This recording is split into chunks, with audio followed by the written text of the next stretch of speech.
هذه طريقة بناء الفرن أو المخبز. طبعا يتكون من عدة مراحل. الحين نوريكم على الطبيعة. المرحلة الأولى هي طريقة القاعدة. اشرح لهم يا أبو علي، اشرح لهم.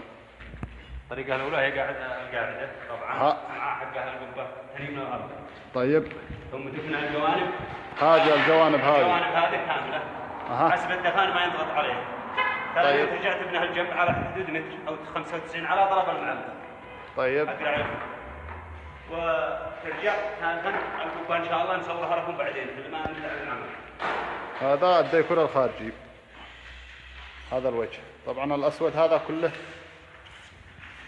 عشان الدفان فقط. يعني هذه قاعدة شايفين؟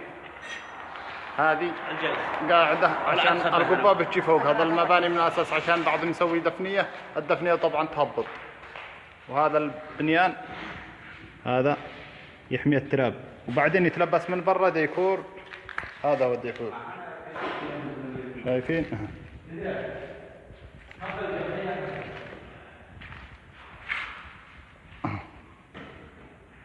هذا الديكور الجبراني.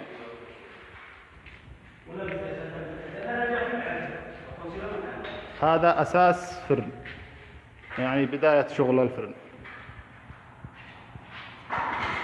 هذا أساس. هذه القواعد. طبعا الفرن إذا ما كان كذا ما يزبط.